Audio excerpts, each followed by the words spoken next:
Thank you, Mr. Chairman, and thank you, Attorney General Bondi, for being here on this long day.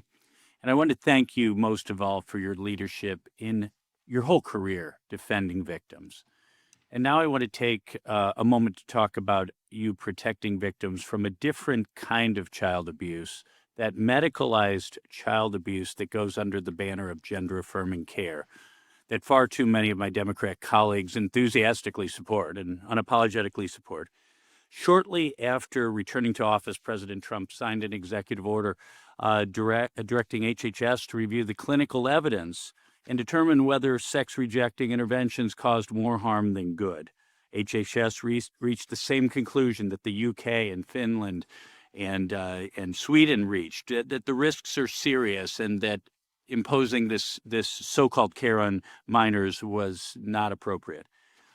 This executive order also directed you as Attorney General to, quote, work to draft, propose, and promote legislation to enact a private right of action for children and the parents of children whose healthy body parts have been damaged by medical professionals practicing chemical and surgical mutilation, which should include a lengthy statute of limitations.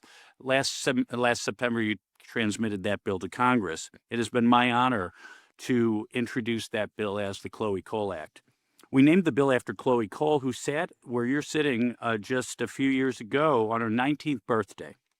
During a hearing chaired by now Speaker Mike Johnson, I'd like to play a clip of her testimony that day to remind us of our story. On to puberty blockers and then testosterone. The resulting menopausal hot flashes made focusing on school impossible.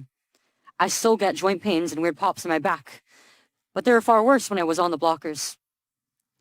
A month later, when I was 13, I had my first testosterone injection.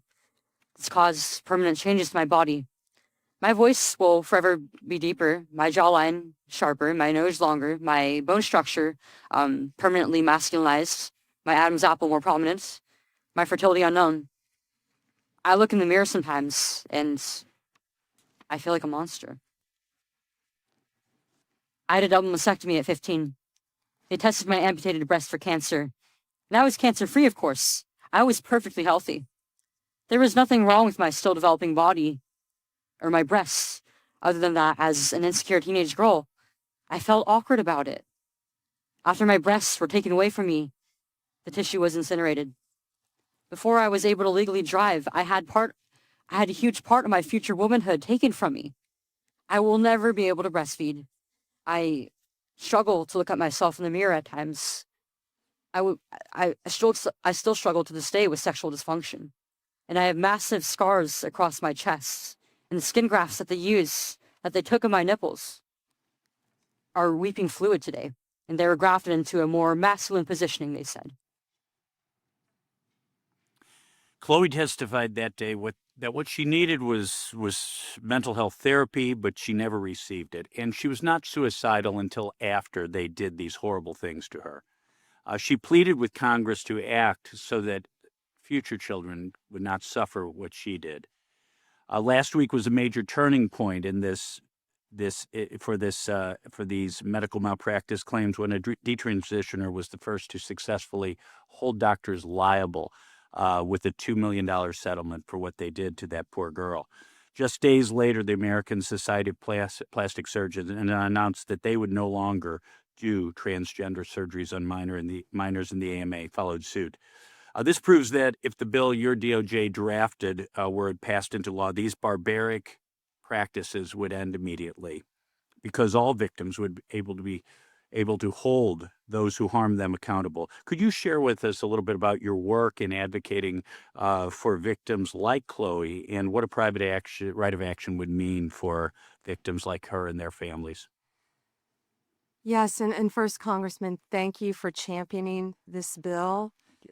And also to Chloe, what a brave young woman to come before this body. Yes. And at age 19. At age 19 and talk about what happened to her.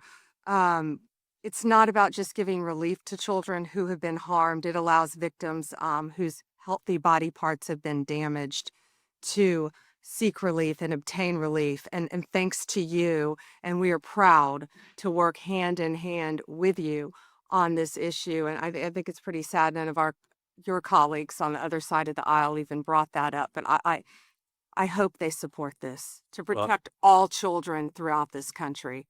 Well, General Bondi, thank you so much to you, to your department, to President Trump. I yield back.